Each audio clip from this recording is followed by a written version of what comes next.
அனைவருக்கும் வணக்கம். இன்றைக்கு எக்ஸலில் நாங்கள் பார்க்க போகிறது இவ்வாறான ஒரு சார்ட் ஸ்டைல் அல்லது சார்ட்டை எவ்வாறு எங்களுக்கு தேவையான டேட்டா ஃபீல்டுக்கு டிசைன் பண்ணுறோம் அப்படின்ட்டு சொல்லி. ஸோ நாங்கள் எக்ஸசைஸுக்குள்ளே போவோம். முதலாவதாக டேபிளை நான் டிசைன் பண்ணி எடுத்துருக்கிறேன். ஸோ இந்த குறிப்பிட்ட டேபிளில் எனக்கு சார்ட் கிரியேட் பண்ண போட வேண்டிய ஃபீல்டுகளாக முதலாவது ப்ரொடக்ட்ஸ், மற்றது டோட்டல் சேல், மற்றது ப்ராஃபிட் ஏர்ன்ன்ற குறிப்பிட்ட இந்த ஃபீல்டுகளுக்கு தான் நான் சார்ட்டை கிரியேட் பண்ண போகிறோம். ஸோ ஃபஸ்ட்டுக்கு என்ன செய்யணும்னு சொன்னால் சார்ட்டுக்குரிய டேட்டாவை நாங்கள் செலக்ட் பண்ணுறோம். ஸோ இதில் ஃபர்ஸ்ட் ஃபீல்டை செலக்ட் பண்ணிவிட்டு கண்ட்ரோல் கீயை ப்ரெஸ் பண்ணி பிடிச்சி செகண்ட் ஃபீல்டை நீங்கள் செலக்ட் பண்ணுங்கள். அதே போல் தேர்ட் ஃபீல்டையும் நீங்கள் செலக்ட் பண்ணி கொள்ளுங்க. செலக்ட் பண்ணிவிட்டு இன்சர்ட்ன்ற டேப்பை தெரிவு செய்துட்டு அதுக்குள்ளே பார்த்தீங்கன்னு சொன்னால் சார்ட்ஸ் என்ற குறிப்பிட்ட இந்த செக்ஷனுக்குள்ளே காலம் சார்ட்டை தெரிவு செய்யுங்க. காலம்லையும் 3D காலமில் ஃபஸ்ட்டில் இருக்கிறத தெரிவு செய்து விட்டீங்கன்னு சொன்னால் ஆட்டோமேட்டிக்காக உங்களுக்கு இந்த சார்ட்டை பார்க்கக்கூடியதாக இருக்கும். ஸோ இப்போ இதில் ஃபஸ்ட்டுக்கு சார்ட்டில் இருக்கிற இந்த டேட்டா சார்ட்ஸில் ஃபஸ்ட் சார்ட்டை அதாவது ஃபஸ்ட் டேட்டா சார்ட்டை கிளிக் பண்ணிவிட்டு அதில் ரைட் கிளிக் பண்ணிங்கன்னு சொன்னால் ஃபார்மேட் டேட்டா சீரீஸ்ன்ற குறிப்பிட்ட அந்த டூலை கிளிக் பண்ண உடனே உங்களுக்கு இங்கே ஆட்டோமேட்டிக்காக ஃபார்மேட் டேட்டா சீரீஸுக்கான டாஸ்க் பேனை கொண்டு வரும். அதில் ஃபில்லை செலக்ட் பண்ணுங்கள். ஸோ இந்த ஃபில்லை செலக்ட் பண்ணிவிட்டு அதில் கிரேடியண்ட்டை செலக்ட் பண்ணிங்கன்னு சொன்னால் கிரேடியன்ட் கலர்ஸாக நான் ஏற்கனவே அந்த சார்ட்டில் காட்டியிருக்கிற மாதிரி 2 கலர்ஸ் இருக்குது. நீங்களும் தெரிவு செய்து கொள்ளலாம் விரும்பிய கலர்ஸை. ஸோ இதில் கிரேடியன்ட் ஸ்டாப்ஸை தெரிவு செய்துட்டு உங்களுக்கு என்ன கலர் தேவையோ ஸோ அந்த கலரை இங்கே தெரிவு செய்யலாம். அதே போல் 2வது ஸ்டாப்பையும் தெரிவு செய்துட்டு என்ன கலர் தேவையோ இங்கே தெரிவு செய்யலாம். ஸோ நான் இங்கே டிஃபால்ட்டாக இருக்க கலரையே விடுறேன். அடுத்ததாக என்ன செய்யலாம்னு சொன்னால் நீங்கள் போர்டர்ஸை ஆட்டோமேட்டிக்கில் விடலாம். திரும்ப நீங்கள் எஃபெக்டை தெரிவு செய்யணும். எஃபெக்டை எடுத்துக்கொண்டீங்கன்னு சொன்னால் எஃபெக்டில் இப்போ உதாரணமாக ஷேடோவில் டிரான்ஸ்பரன்சி 60%க்கு வைத்துக்கொள்ளுங்க. வைத்துட்டு அடுத்ததாக 3D ஃபார்மேட்டுக்குள்ளே டாப் லெவல் அதில் அந்த டாப் லெவலில் பார்த்தீங்கன்னு சொன்னால் உங்களுக்கு இப்போ மேலுக்கு கூர்மையாக இருக்க வேணும், உங்களோட சார்ட் சிலிண்டர் மாதிரி இருக்க வேணும்னு சொன்னால் ஸோ இப்படி இந்த டாப் லெவலில் தெரிவு செய்யுங்க. அதே போல் பாட்டமில் ஃபேடு மாதிரி இருக்க வேணும்னு சொன்னால் ஒரு ஃபேடு ஸ்டைல் அல்லது பாட்டமில் இவ்வாறான ஸ்டைல் இருக்க வேணும்னு சொன்னால் இதை தெரிவு செய்யுங்க. ஸோ இப்படி இருக்கும். தெரிவு செய்ததுக்கு பிறகு நீங்கள் குறிப்பிட்ட இந்த சார்ட்டை என்ற குறிப்பிட்ட இந்த செக்ஷனை தெரிவு செய்துட்டு இதுக்குள்ளே டெப்த்து 150, அதே போல் கேப் விப்த்தும் 150க்கு விடுங்க.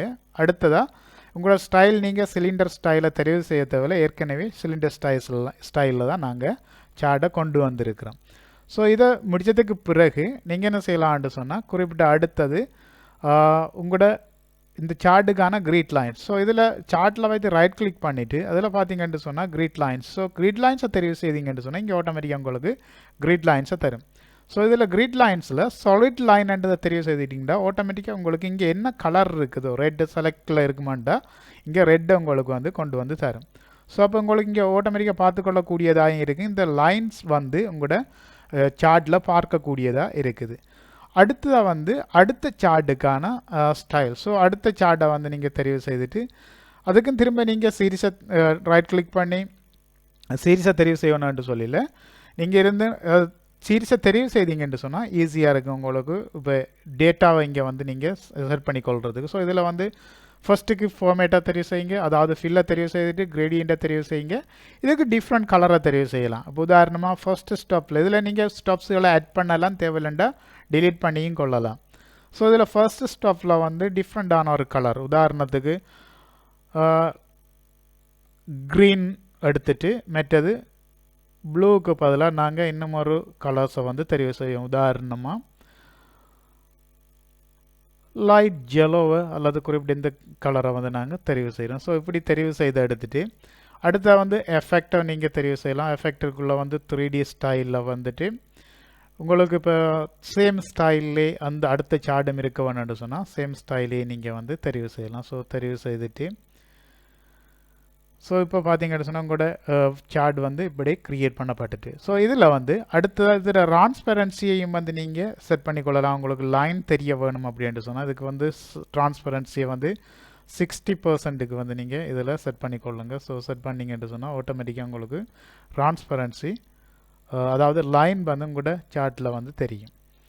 ஸோ இப்படி இருக்கும். ஸோ அடுத்ததாக ஓகே இப்போ சார்ட்டுக்கு நீங்கள் உங்களுக்கு தேவையான செட்டப்ஸை செய்துட்டீங்க. அடுத்ததாக டெக்ஸ்ட்டுக்கு. ஸோ இந்த டெக்ஸ்ட்டை தெரிவு செய்துட்டு இங்கே பார்த்தீங்கன்னு சொன்னால் டெக்ஸ்ட் ஆப்ஷன் இருக்கும்.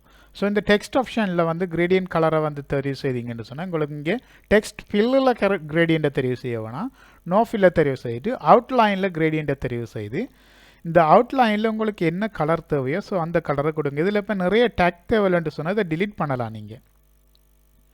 ஸோ ஒவ்வொரு ஸ்டெப்ஸையும் வந்து நீங்கள் டிலீட் பண்ணிவிட்டு அடுத்த வந்து இந்த கலருக்கு உதாரணமாக வந்து உங்களுக்கு அவுட்லைனுக்கு எப்படி இருக்க வேணும்னு சொன்னால் இப்போ டார்க் இந்த கலரும் அதே போல் வந்து செகண்ட் ஸ்டெப்பில் வந்து உங்களுக்கு உதாரணமாக குறிப்பிட்ட ஜெலவும் இருக்க வேணும் அப்படின்ட்டு சொன்னால் இவ்வாறான ஒரு ஸ்டைல் இருக்க வேண்டாம். ஸோ இப்படி தெரிவு செய்யுங்க.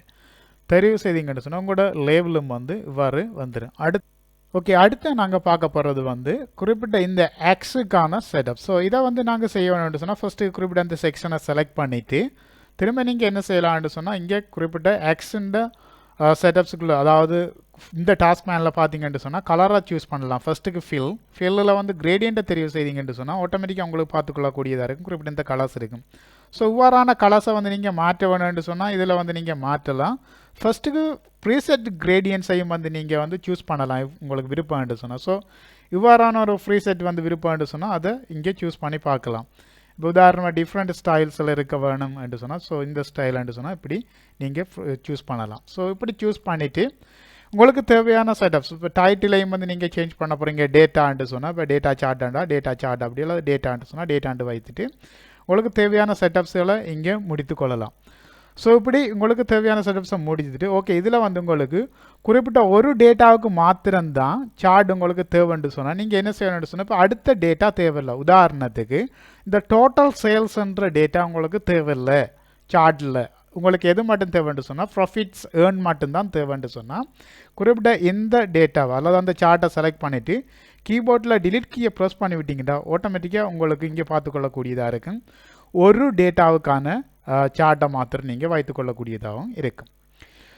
ஓகே நான் நினைக்கிறேன் இந்த டியூட்டோரியலில் சார்ட் பற்றி பார்த்த விடயங்கள் அனைத்தும் விளங்கியிருக்குன்னு சொல்லி அப்படி விளங்கலைன்னு சொன்னால் com teachers என்ற இந்த சேனலை சப்ஸ்கிரைப் பண்ணிவிட்டு அதில் காணப்படுற கமெண்ட் செக்ஷன் ஊடாக நீங்கள் கேள்விகளை கேட்டு அனுப்பலாம். இந்த டியூட்டோரியலை பார்த்தமைக்கு நன்றி. மறக்காமல் இந்த சேனலை சப்ஸ்கிரைப் பண்ணிக்கொள்ளுங்க. அடுத்து நான் வெளியிட போகிற வீடியோக்கள் வந்து உங்களுக்கு இலகுவாக வந்து சேரும். மீண்டும் இந்த டியூட்டோரியலை பார்த்தமைக்கு நன்றி. தேங்க்யூ.